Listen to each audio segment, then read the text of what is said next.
Capítulo 33. Del Sinaí a Cades. Este capítulo está basado en Números 11 y 12. La construcción del tabernáculo no principió sino cuando hubo transcurrido cierto tiempo después de la llegada de Israel al Sinaí, y la sagrada estructura se levantó por primera vez al principio del segundo año después de la salida. Siguió luego la consagración de los sacerdotes, la celebración de la Pascua, el censo del pueblo y la realización de varios arreglos esenciales para su sistema civil o religioso, así que Israel pasó casi un año en el campamento del Sinaí. Allí su culto tomó una forma más precisa y definitiva. Se le dieron las leyes que habían de regir la nación y se verificó una organización más eficiente en preparación para su entrada en la tierra de Canaán. El gobierno de Israel se caracterizaba por la organización más cabal, tan admirable por su esmero como por su sencillez. El orden tan señaladamente puesto de manifiesto en la perfección y disposición de todas las obras creadas por Dios se veía también en la economía hebrea. Dios era el centro de la autoridad y del gobierno, el soberano de Israel. Moisés se destacaba como el caudillo visible que Dios había designado para administrar las leyes en su nombre. Posteriormente, se escogió de entre los ancianos de las tribus un consejo de 70 hombres para que asistiera a Moisés en la administración de los asuntos generales de la nación. Enseguida venían los sacerdotes, quienes consultaban al Señor en el santuario. Había jefes o príncipes que gobernaban sobre las tribus. Bajo estos había jefes de millares, jefes de cientos y jefes de 50, y cabos de 10, así como funcionarios que se podían emplear en tareas especiales. El campamento hebreo se ordenaba en exacta disposición. Quedaba repartido en 3 grandes divisiones, cada una de las cuales tenía señalado su sitio en el campamento. En el centro estaba el tabernáculo, la morada del Rey invisible. Alrededor asentaban los sacerdotes y los levitas. Más allá de estos acampaban las demás tribus. A los levitas se les confió el cuidado del tabernáculo y todo lo que se relacionaba con él tanto en el campamento como cuando se viajaba. Cuando se levantaba el campamento para reanudar la marcha, eran ellos quienes desarmaban la sagrada tienda, y cuando se llegaba a donde se había de hacer alto, ellos debían levantarla. A ninguna persona de otra tribu se le permitía acercarse, so pena de muerte. Los levitas estaban repartidos en 3 divisiones, descendientes de los 3 hijos de Leví, y cada una tenía asignada su obra y posición especiales. Frente al tabernáculo y cercanas a él estaban las tiendas de Moisés y Aarón. Al sur estaban los coatitas, que tenían la obligación de cuidar del arca y del resto del mobiliario. Al norte estaban los meraritas, quienes tenían a su cargo las columnas, los zócalos, las tablas, etc. Atrás estaban los gersonitas, a quienes se les había confiado el cuidado de los velos y del cortinado en general. Se especificaba también la posición de cada tribu. Cada uno tenía que marchar y acampar al lado de su propia bandera, tal como lo había ordenado el Señor. Los hijos de Israel acamparán cada uno junto a su bandera según las enseñas de las casas de sus padres. De la manera que asientan el campo, así caminarán, cada uno en su lugar, junto a sus banderas. Números 2, 2 y 17. A la multitud mixta que había acompañado a Israel desde Egipto, no se le permitía ocupar los mismos cuarteles que las tribus, sino que había de habitar en las afueras del campamento, y sus hijos habían de quedar excluidos de la comunidad hasta la 3ª generación. Deuteronomio 23, 7 y 8. Se mandó que se observara una limpieza escrupulosa, así como un orden perfecto en todo el campamento y sus inmediaciones. Se impusieron meticulosas medidas sanitarias. La entrada al campamento estaba prohibida a toda persona que por cualquier causa fuese considerada inmunda. Estas medidas eran indispensables para conservar la salud de esa enorme multitud y era necesario también que reinara perfecto orden y pureza, para que Israel pudiera gozar de la presencia de un Dios santo. Así declaró: Jehová tu Dios anda por medio de tu campo para librarte y entregar tus enemigos delante de ti, Por tanto, será tu real santo. Versos 14. En toda la peregrinación de Israel, el arca de la alianza de Jehová fue delante de ellos, buscándoles lugar de descanso. Números 10:33. Llevada por los hijos de Coat, la sagrada arca que contenía la santa ley de Dios había de encabezar la vanguardia. Delante de ella iban Moisés y Aarón, y los sacerdotes llevando trompetas de plata se estacionaban cerca. Estos sacerdotes recibían instrucciones de Moisés y a su vez las comunicaban al pueblo por medio de sus trompetas. Los jefes de cada compañía tenían la obligación de dar instrucciones definitivas con respecto a todos los movimientos que habían de hacerse, tal como se los indicaban las trompetas. Al que dejaba de cumplir con las instrucciones dadas, se le castigaba con la muerte. Dios es un Dios de orden. Todo lo que se relaciona con el cielo está en orden perfecto. La sumisión y una disciplina cabal distinguen los movimientos de la hueste angélica.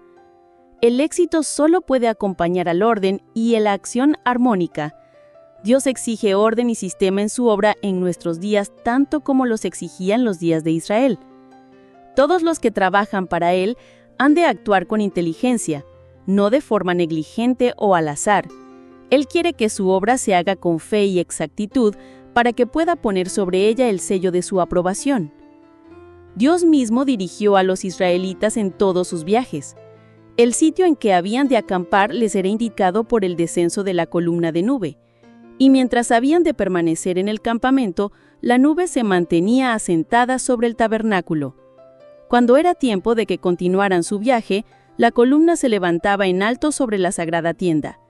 Una invocación solemne distinguía tanto el alto como la partida de los israelitas.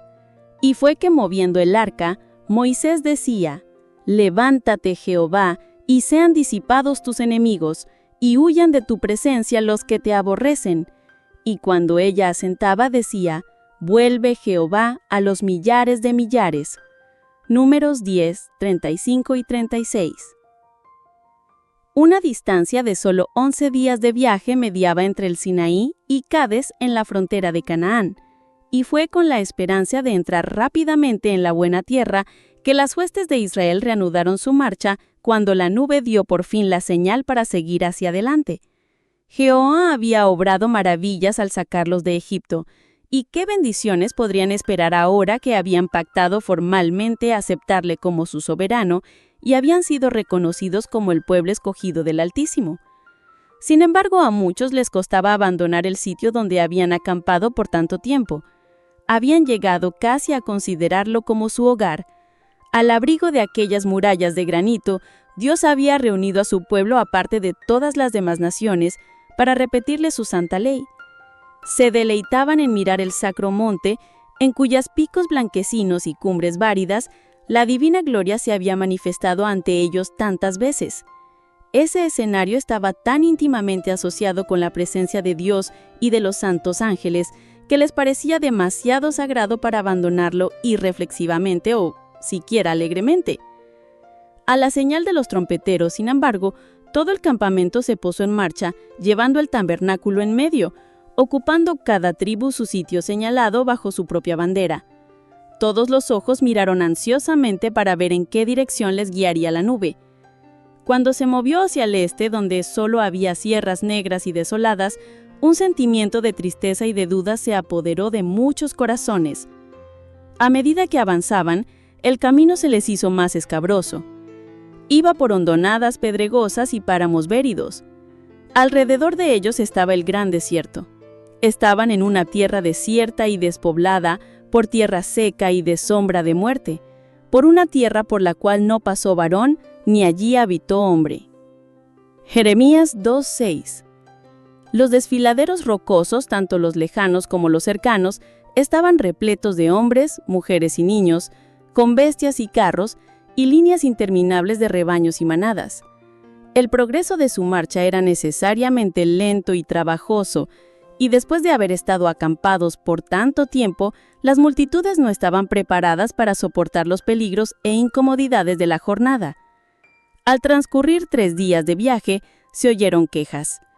Estas se originaron entre la turba mixta que abarcaba mucha gente que no estaba completamente unida a Israel, sino que se mantenía siempre alerta para notar cualquier motivo de crítica.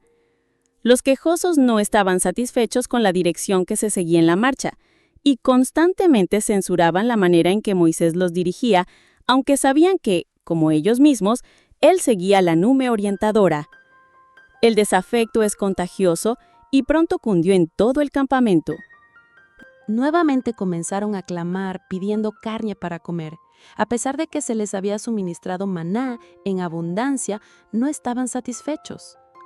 Durante su esclavitud en Egipto, los israelitas se habían visto obligados a sustentarse con una alimentación común y sencilla, pero su apetito aguzado por las privaciones y el trabajo rudo la encontraba sabrosa. Pero muchos de los egipcios que estaban ahora entre ellos estaban acostumbrados a un régimen de lujo, y estos fueron los primeros en quejarse. Cuando estaba por darles maná, un poco antes de que llegara Israel al Sinaí, Dios les concedió carne en respuesta a sus clamores, pero se la suministró por un día solamente. Dios podría haberles suplido carne tan fácilmente como les proporcionaba maná, pero para su propio bien se les impuso una restricción. Dios se proponía suplirles alimentos más apropiados a sus necesidades que el régimen estimulante al que muchos se habían acostumbrado en Egipto. Su apetito pervertido debía ser corregido y devuelto a una condición más saludable a fin de que pudieran hallar placer en el alimento que originalmente se proveyó para el hombre, los frutos de la tierra, que Dios dio a Adán y a Eva en el Edén. Por este motivo quedaron los israelitas en gran parte privados de alimentos de origen animal.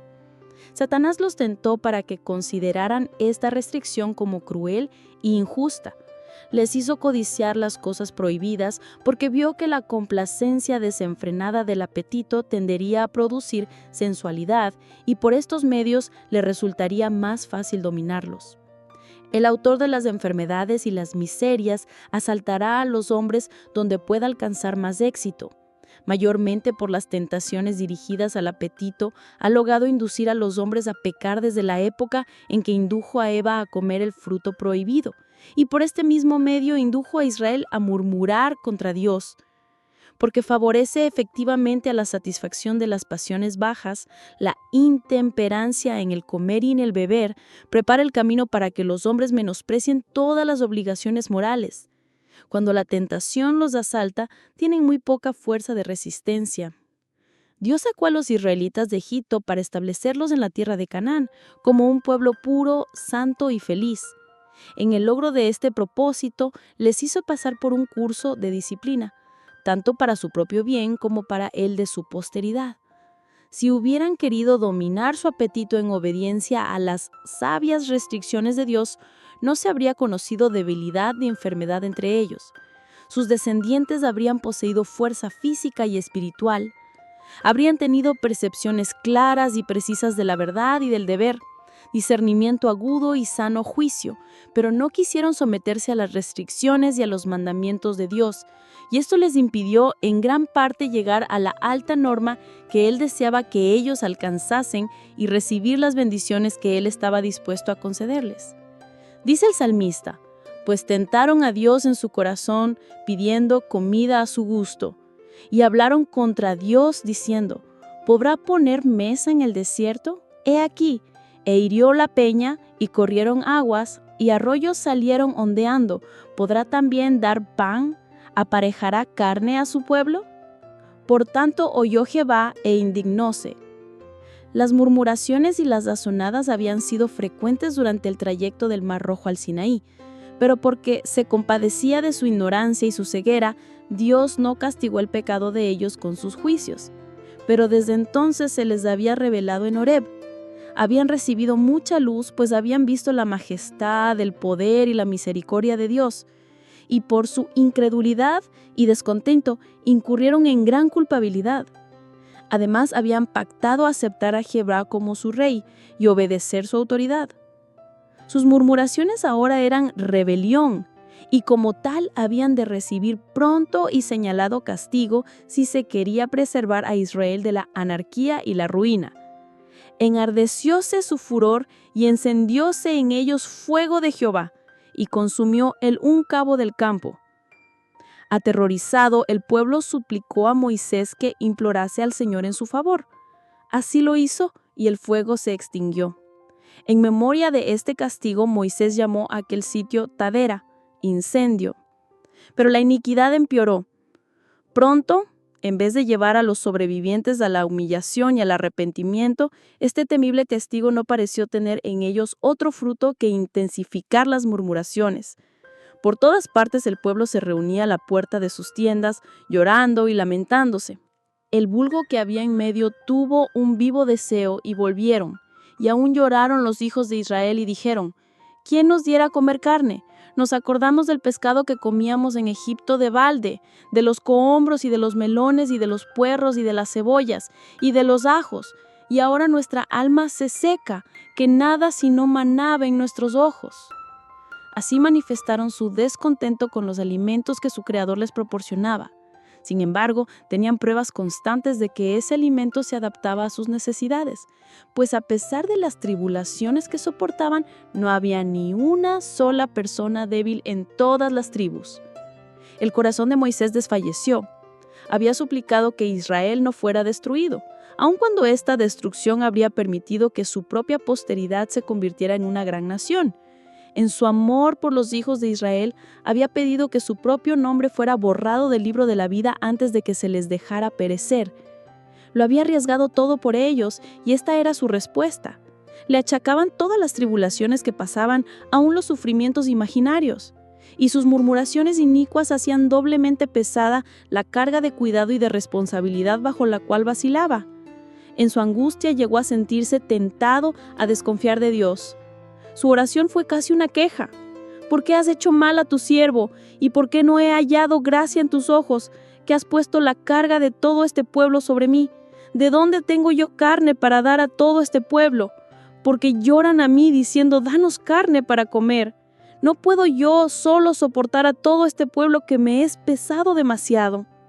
El Señor escuchó su oración y le ordenó convocar a 70 hombres de entre los ancianos de Israel, hombres no solo entrados en edad, sino que poseyeran dignidad, sano juicio y experiencia.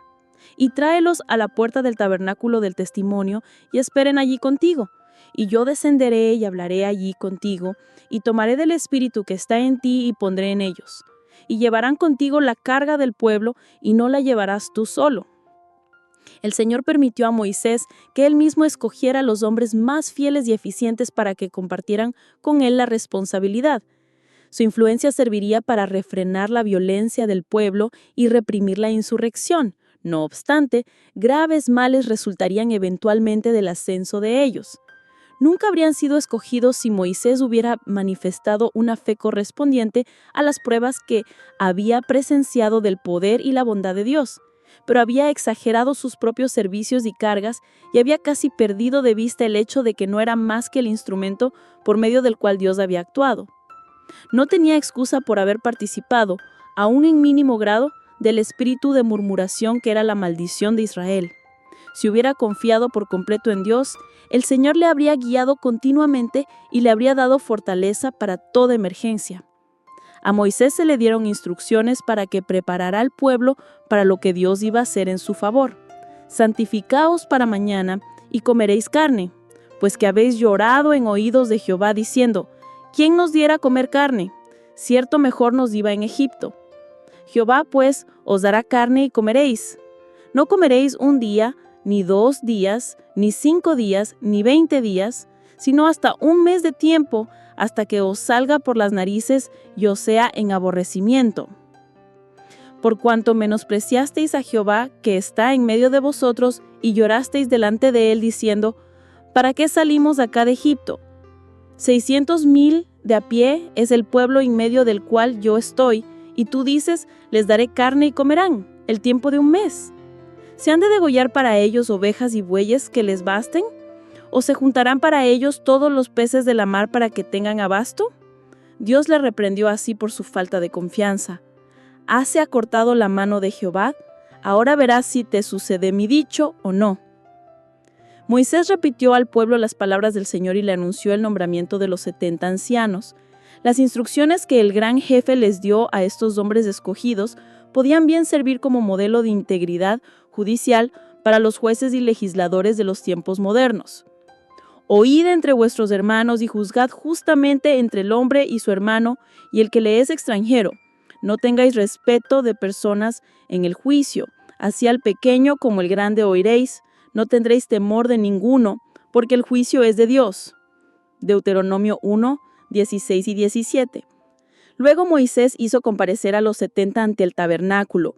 Entonces Jehová descendió en la nube y hablóle y tomó del espíritu que estaba en él y púsolo a los 70 varones ancianos.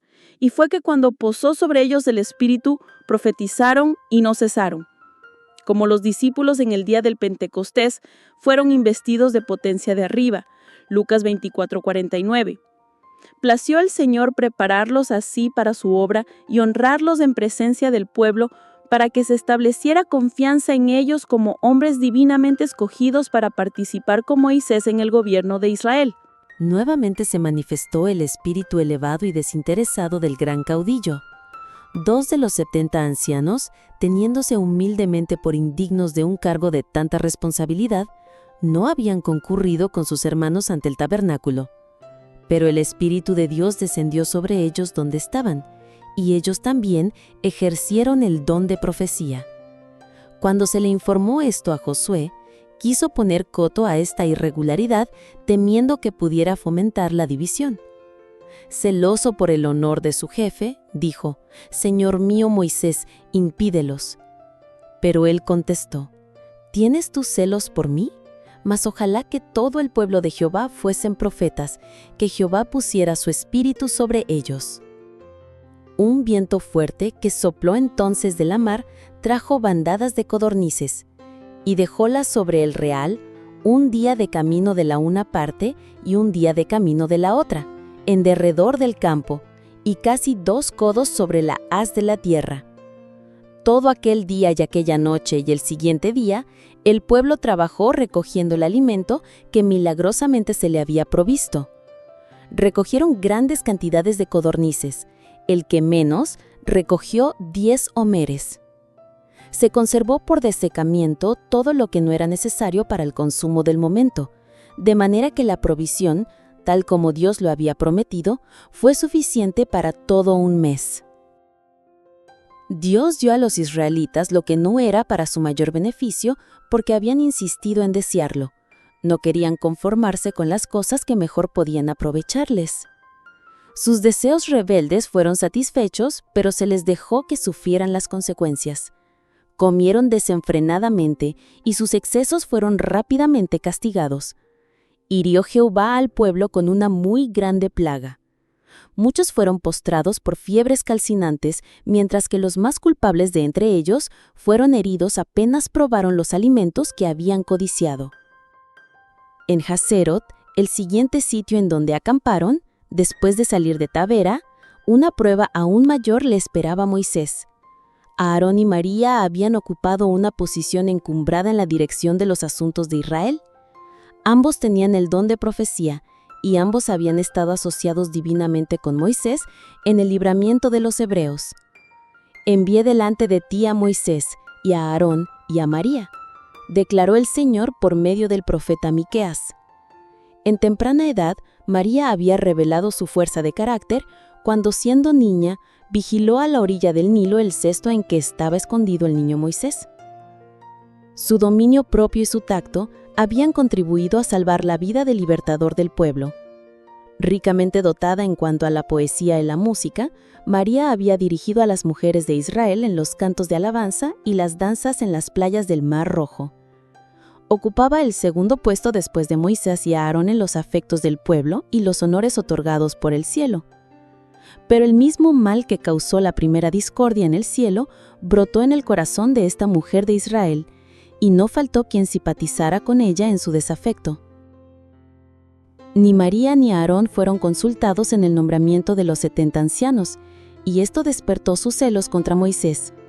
Durante la visita de Jetro, mientras los israelitas iban hacia el Sinaí, la pronta aceptación de Moisés de los consejos de su suegro hizo temer a Aarón y María que la influencia que ejercía sobre el gran caudillo superase la suya. En la organización del Consejo de los Ancianos, creyeron que tanto su posición como su autoridad habían sido menospreciados. Nunca habían conocido María y Aarón la carga de cuidado y responsabilidad que había pesado sobre Moisés. No obstante, por haber sido escogidos para ayudarlo, se consideraban copartícipes con él de la carga de dirigir al pueblo y estimaban innecesario el nombramiento de más asistentes.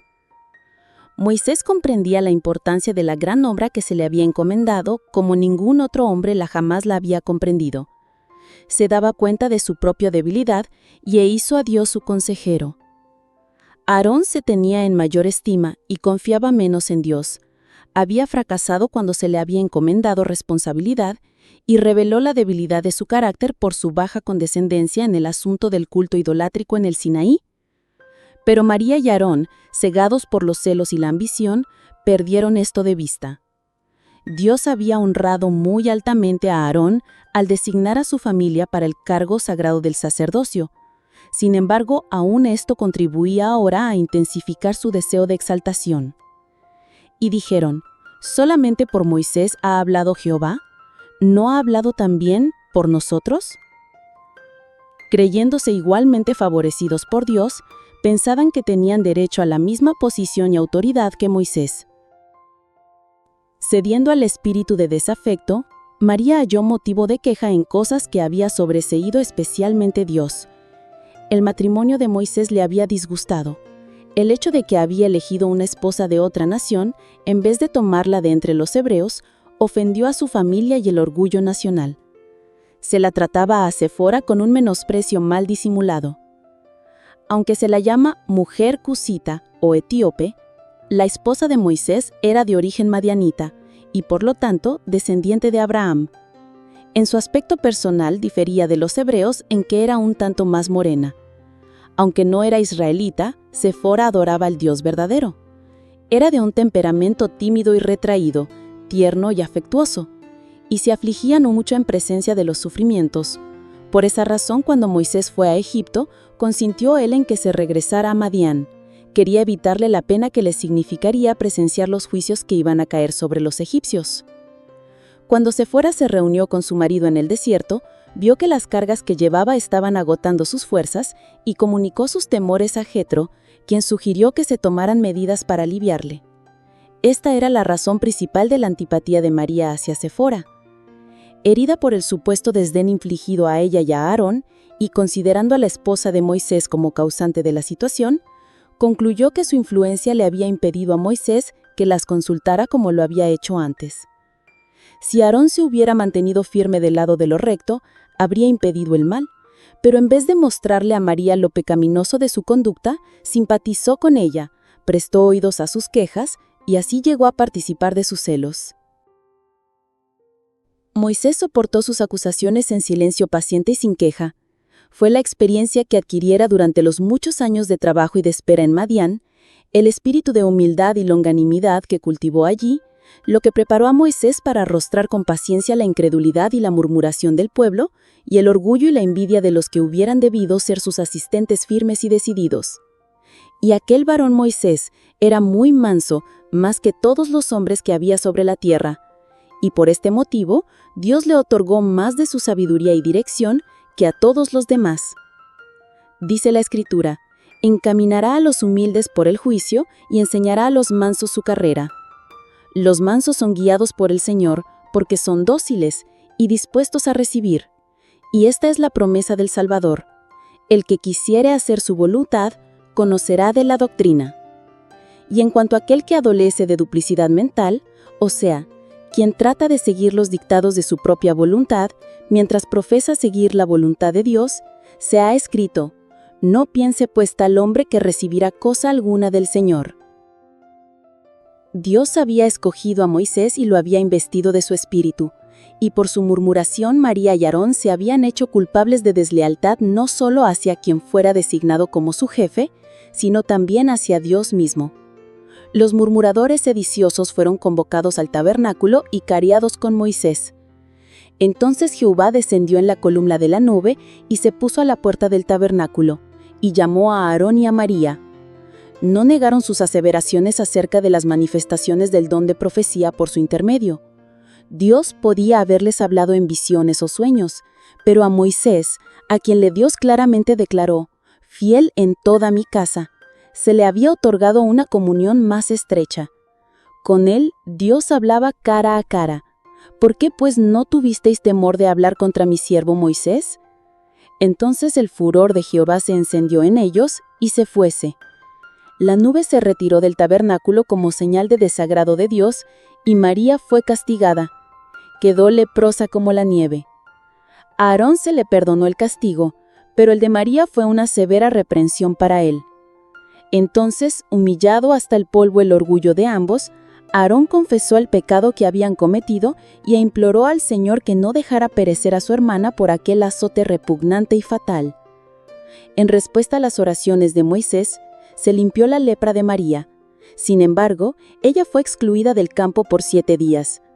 Solo cuando quedó desterrada del campo, volvió el símbolo de favor de Dios a posarse sobre el tabernáculo.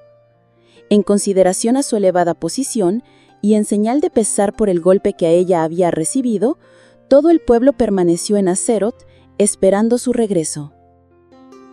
Esta manifestación del desagrado del Señor tenía por objeto advertirle a todo Israel que pusiera coto al creciente espíritu de descontento y de insubordinación.